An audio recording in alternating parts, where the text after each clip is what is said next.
Hello, everybody. Milan Lewis is here, your financial empowerment mentor. Today, I have amazing guests that I'm very, very excited to introduce you, and I have a privilege and honor to talk about his accomplishment, his experiences, his passions, and what he is offering to the world right now. So I'm here with Stephen Cole. Stephen, thank you so much. Welcome. And thank you very much for having me, Milan, and to your lovely community. I must say before we start, I love what you do. I love your book. I love the way you go about what you do, and I think it's great. It's a mixture of so many different things that you need to actually, to create the kind of lifestyle you really want. And I think you embody that, and I really, you walk the walk, you talk the talk, and it's absolutely brilliant. So thank you for inviting me. I really appreciate it. Thank you, thank you. It was very kind introduction of me. And I actually want to introduce you because Stephen has amazing life path. And I think for many of you watching this video, it would be interesting to see how Stephen passed, like each of us, and how his experiences evolved him as a person over many, many years. So from what Stephen shared with me, he actually left school at the age of 18 only to start his own satellite business. He founded 6 successful, profitable companies over the years.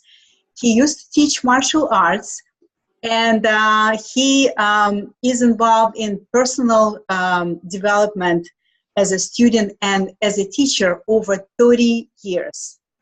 Another interesting fact that Stephen shared with me is that he was mentored by world most renowned and very expensive marketing consultant, Jay Abraham.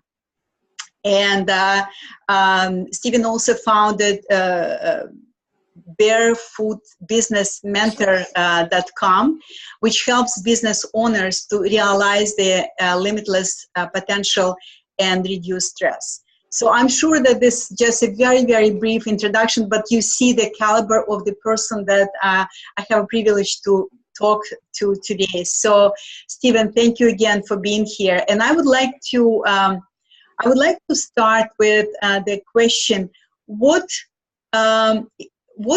experiences in your life you find the most defining, what I call defining moments, and where you that brought you to where you are right now, and how it these experiences transformed you as a person and brought you to the passion that you have right now,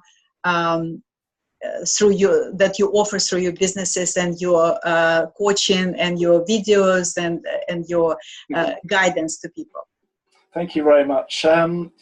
It's very hard to, there's been a lot of pivotal moments. I think we all get those. I was brought up in a very normal family. There was a lot of conflict around money in my family. My dad died an alcoholic. Probably, I think it was in my 30s in the end, but at home, there's a lot of arguments about money, a lot of conflict, and without knowing it at the time, that actually had an impact on me. So at the age of 19, I was determined to move out of home, start my own business, and make my own way. The thing is, I was clueless. I didn't have a clue about anything to do with business, except I had a big heart, I was very honest, and I was very hardworking. So everything was going well. I was teaching martial arts at the time. I was training once or twice a day, every day. And then some 4 years later, I broke my hand. So I couldn't do anything. And at the time, actually, I had 2 businesses as well, a tiny, minute business and a small business. There would be small businesses. The biggest one was just over $1 million a year, UK money, because a few of them were smaller. Anyway, long story short, I broke my hand and suddenly I had no outlet for stress, and I was stressed beyond belief. I used to come home, have to go to bed, lie down, had a little bell, the list was endless. And I thought to myself, I just can't do this anymore. I have to find a way of dealing with this. And obviously I can't exercise. There's something in there which is obviously causing this. Other people manage to, or seem to be okay. So I spent I spent from there about just under 30 years actually following self-development route, loads of things zealously. But what I didn't do until quite late on is actually look at the money side of things. So actually money for me was actually quite a big block for quite a long time. I didn't realise that. I kept going down the route of de-stressing, just improving myself and good about myself, Even though you had profitable businesses, you still felt that way. Interesting. Yeah, I think it's a myth that you can be quite successful and you don't always necessarily have a high self-esteem. So, the imposter syndrome is very common in people that are successful, where they don't feel worthy of the accolades and everything else. That's really common. And self-esteem with money is a very, very important thing. If you've got low self-esteem, that often or can carry through to money. And if you've got low self-esteem, don't feel worthy of money, you're not likely to hang on to it. So would it be fair to say that, because I'm sorry to interrupt you, would it be fair to say that even though you had a successful business, a profitable business, the fact that you had issues with money blocks and that translated to some issues with confidence, one day or another, it will show up in some kind of form or shape, right? Yeah, well, it did show up. It showed up quite a few times. And the way it showed up, I'm very, very lucky. For example, just give this quick example. I met my now wife when I was 18. And we've been together all the way through, extremely happy, 3 lovely kids. So that part of my life was fantastic. That's great. Couldn't be better. Oh, really lucky. I mean, that's, it's so important. But in my business life, at the age of, I was 24, Black Monday hit. Now, part of what we often do is we live in resistance to, or when you say Black Monday, you're talking about stock market crash 1990. I just want to make sure that people know exactly. So, yeah, okay. So that was So I was 24 at the time, and Black Monday was in the UK was a big recession because the government had the infinite lack of wisdom, decided to put interest rates up on a mortgage from 10% to 15% overnight, which was suicide. It was like turning the tap off a business. And in those days, we used to advertise a lot and spend a fortune on advertising and no business coming in. So you either very often you copy, you can have loads of pivotal things happen in your life, but also very often we emulate our parents or we live in resistance to them. So I had a mother who saved hard, was very anxious around money. My dad used to spend it all. My mum had the bare minimum. Very carefree, never saved, never invested. So what did I do? Without realising it, the subconscious pattern program was spend, go out, bought a house, bought another flat. I was investing, but the property values went down. I had no business coming in. I had no savings. I had no emergency fund that you refer to in your books. So what happened is I lost my home, lost the flat, lost the business. Next day, I started up the business again by drilling a hole through the wall of the home, and it's before mobile phones, and plugging in a telephone and sitting in a van, taking an answer phone message, trying to go back to work just trying to go back to work. So I had the boom bust cycle in there in place. Within a year of that, I had already bought a much bigger home, had a bigger business. So again, I had this thing going on. And it was going great, but then I felt like I was almost hitting a glass ceiling. So I felt like I was going so far, and I thought, why am I doing this? I didn't feel fulfilled doing it. I felt like I was almost being pulled back. And that led to me feeling quite low at times, only about business, as I say, at home, where everything was brilliant. And it had a massive impact. So I went through what they call a liquidation, which is a limited company, which was doing extremely well. Then it hit problems with a tax issue. I'd done the same mistake again. Same thing happened again. Started again next day. Paid things back that I needed to, and same again, got bigger again. So what I was focusing on was feeling good, making sure I was happy, making sure my children, who are my most important things, and my wife, things, sorry. I don't want to say possessions, but the most important things in my life. Of course, yeah. I wanted to make sure that I could be the best dad I could be, and the best husband I could be. And that was my main focus, and also making sure that I could function well and everything else. So I didn't actually start to look at money blocks for a long, long time. And I didn't even recognise the patterns. Obviously, I wasn't meant to. I was meant to go through this to, I was doing various techniques, from emotional freedom technique, meditation. I've done energetic clearing stuff. There's loads of stuff for hours and hours and hours a day. One, because I loved it, and two, because I could sense what was going on. There were shifts happening. So it really took me a long time to actually start to work out that even though it's staring me right in the face, the patterns were there, that I had stuff going on there. And when I did, everything shifted. So can I ask you just here, so when you were describing this, it was so clear that there were patterns that were repeating itself, but when we inside, I call it inside the frame, like inside the picture, you don't see what is happening. So it sometimes it takes someone from the outside to notice that, and sometimes it's so obvious but not to us. So what helped you, or who helped you to notice these patterns? Maybe you saw genius that you were able to yourself, or maybe you got a knock from the higher self. So how did you manage to notice these patterns, and what did you do to adjust this? I had many brilliant mentors through the years that helped me with techniques and helping me to eliminate patterns which were coming up at the time that I was aware of. Because obviously what we're aware of is, once we're aware of something, we can start to clear it. But the honest truth is, I just kept getting nudged by higher self. I kept getting, okay, you're not learning. Boom, there you go, take that again. I thought, not again.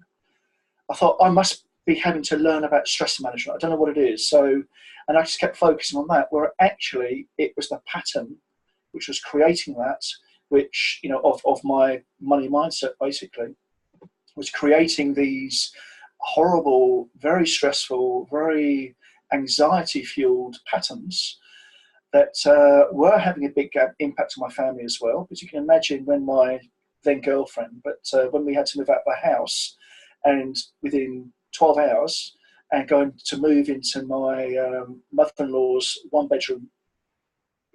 bed, single room together, and I'm very grateful for that, mind you. That's not easy. And, I don't now, but I must admit at the time, I felt very guilty about it, because through my mismanagement of my mindset, I was impacting her life in a negative way. And I can always remember, even now, actually, it fills me with a certain feeling, is I can remember her walking down the drive. She was a nurse, and she was walking down the drive, and I thought, I just had the bailiffs on the door, just been told we had to get out, and I didn't know, actually. That's a different story. And we were going to be given an extra 12 hours. And seeing her walking, skipping along, she's a nurse, she was very happy and very smiley, lovely girl, big-hearted girl, and to tell her, oh, hello, love, I'm really sorry, but what's wrong? Well, I'm sorry, but we've got to be at the house. So what do you mean? So we've got to leave. Why? And even though it touches me, but it made her cry, it made me cry, actually that was a turning point in some ways, because what happened, there was a song came on by, I think his name's Bobby Ferris, and that song, Don't Worry, Be Happy. It came on the radio while we were cuddling, while we were crying, and I laughed. I thought, right, that's it. And that was the first time that I turned it round. And but it was almost like I had to hit a bottom to actually feel I had to hit the bottom to come back up again. I had to hit a bottom, and I didn't stop that cycle. And yet I regard myself as having a good brain. I love learning. I had good people around me. I just didn't seem to stop it. So it's a strange situation. But so I can't remember what the first question was, actually. I got caught You in the know what? emotion. I don't know if it will resonate with you, because I went through very similar, somewhat like, you know, I hit the what I call bottom of the barrel, but now I call it divine crisis, because the Yes. divine crisis really created this major turn around. Like, you know, it was a moment of awakening for me. Yep. And it seems from what you're describing, that's what you experienced as well. So Yep. from this point on, if you could just share with us, how did you manage to pull yourself out of this? And most importantly, what you decided to, how did you decide to apply these experiences and the new acquired knowledge to help other people to not go through this, you know, very painful phases in life? And maybe just, you know, we all need to have our own experiences, but Yes. they don't have to be that dramatic, right? No. I think I was very fortunate in that I was martial arts. I was doing a very physical. Sounds awful, but I was part of a fighting team, as in physical ring craft. I detest violence, but I love it in that way. And I also was doing a very gentle martial arts as well, Aikido, and that taught me resilience. And I'm not talking about when you're in the ring, but just the training, repeat. No, it's going to be better. No, it's going to be better. And that taught me a huge amount about discipline, about if you focus and keep going, if you're taught correctly I was taught by a Grandmaster of the Stars. I was really lucky. If you're taught by people who really know what they're doing, have faith, follow it, trust.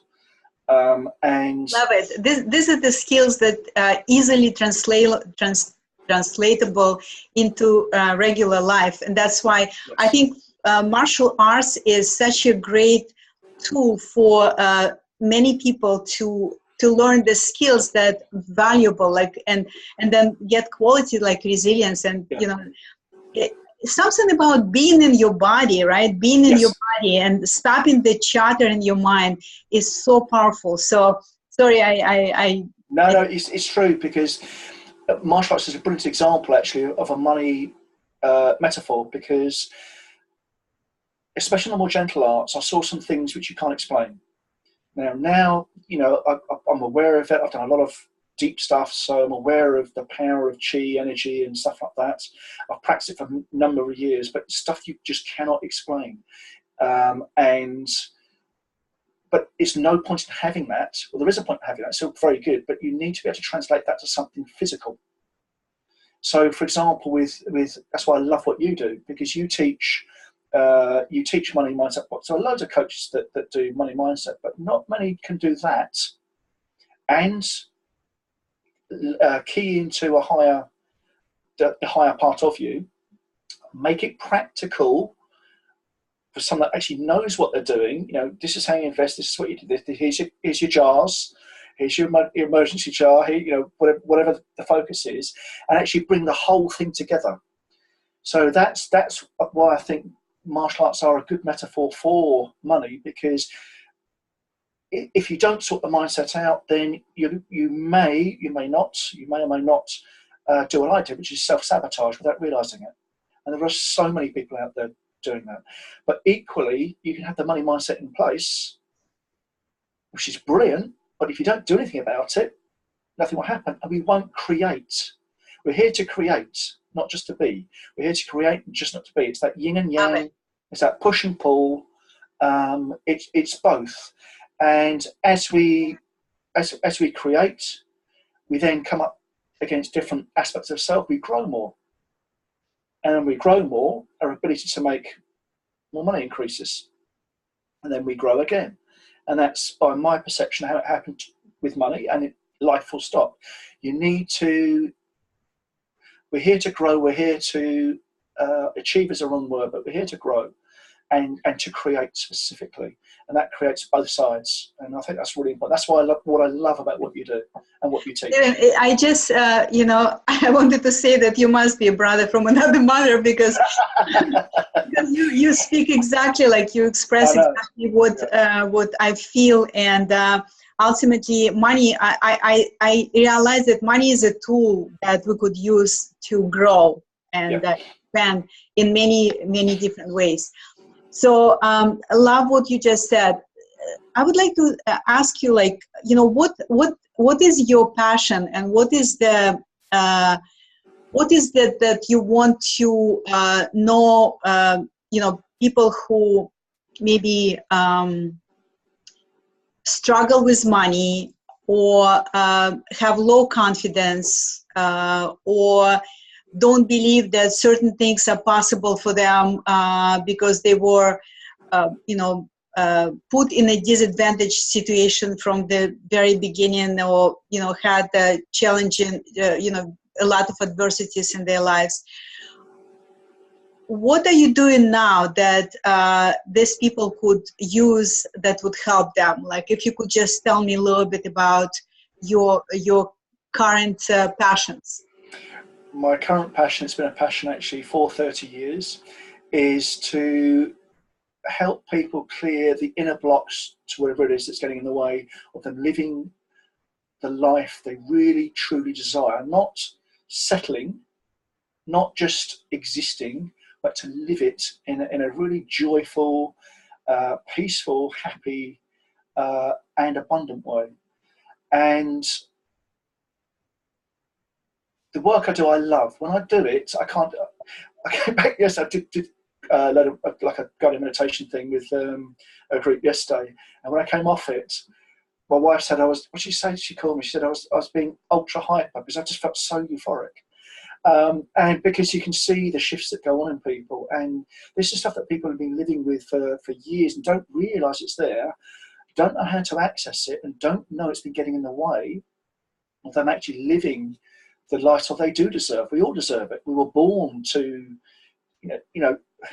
by virtue of being part of the same universe, we are born to be like that. So my passion at the moment, and always has been, is to give people a shortcut. To stop the suffering, the unnecessary suffering. Help you to create that shortcut, to remove the blocks, to you actually moving forward in the way you want. Now, I've got a model which is oversimplistic, but it's easy to understand. You have your subconscious mind, you have your conscious mind, and you have your superconscious mind. And the superconscious mind, people use different analogies. Higher self, God, call it what you will. So I call it the superconscious mind to see it's the three minds. Now, the conscious mind is 10% of our thinking. The superconscious mind is 90. And then you get, the subconscious mind, is 90. Right. And I actually think it's 95, but there you go. And the superconscious is within and without, and encompasses everything and everybody. And it's by far the most powerful aspect. So, for example, with myself, with these boom-bust cycles, with these losing my motivation when I did have, a fair amount of money, I didn't realise, but I was emulating and resonating with a way of being from when I was a child. And a lot of it I didn't know until I realised it, and something happened to make me realise. Luckily, I had the tools to do it. I didn't actually have to go to anybody. But until that happened, I would be creating those cycles infinitum. It wouldn't have stopped. And it's got nothing to do with intelligence. Very often,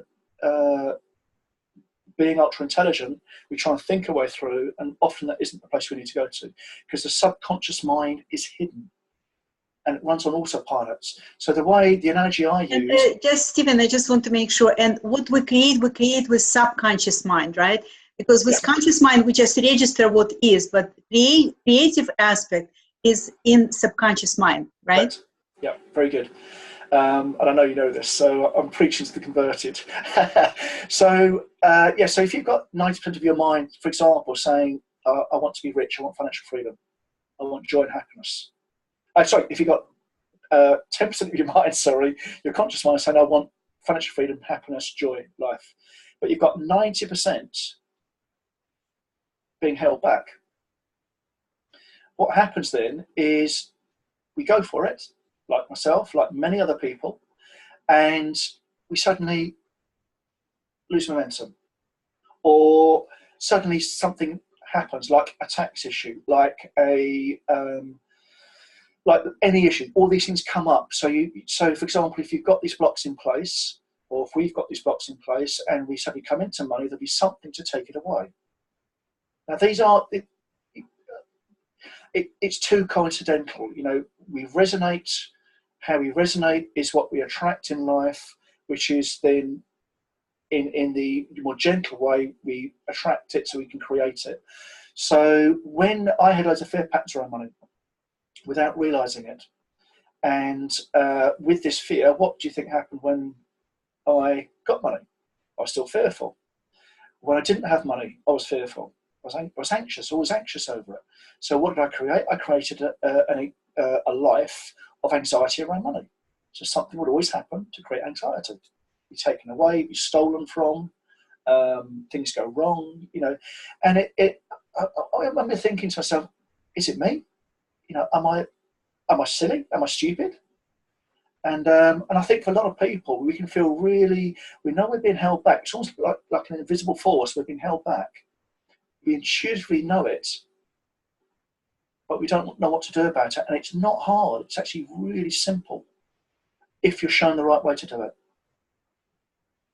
Steve, you just described it so eloquently. You know, the whole challenges that human beings are experiencing, and I wish we came with the operating manuals and we knew all this stuff. But that's not the case. So we need to learn from people like you. So I have a question, because you talk about your childhood. I have a question. What 3 advices would you give to your younger self who is just starting life, or maybe some listeners who could benefit from this? 3 advices that would probably make your journey not only easier, but maybe more joyful and maybe more productive, or Okay. It's actually probably not what people think I'm going to say, or what think I would say. I think the number one thing is love yourself more. Definitely through part of my life, you know, a lot of us go through life not liking ourselves for various reasons. I knew I was a good person, don't get me wrong, I was a good person. You know, I was honest, I was hardworking, I was very loving, you know. I think that's a really important thing. I think it's probably the most important thing, because that gives you massive resilience. And it's almost like if you've got that, then life falls into place anyway. The second bit of advice I'd give to myself is, and I learned this actually through Jay Abraham, and he said something on stage which stuck with me, which is learn from the best. You know, learn from people that know what they're doing, that have walked in those shoes, more importantly, and I mean it kindly to those people that maybe are, but not a faceless guru that doesn't know how to, that's never experienced anything, that doesn't actually know how to do things, but someone that's actually done it, walked in those shoes and understands it. And the third bit of advice I'd give would be,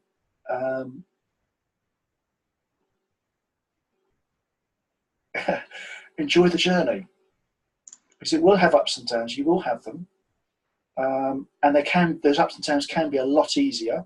But if you go with the intention of just loving your life, no matter what, it always comes around to, in my experience, definitely a very beautiful place. And anything negative that has happened, no matter how challenging it is, if we've grown from it and become a better person, then it really serves us, and it serves our families, and it serves the world at large, and you end up feeling good about yourself. So I think it's about loving your life.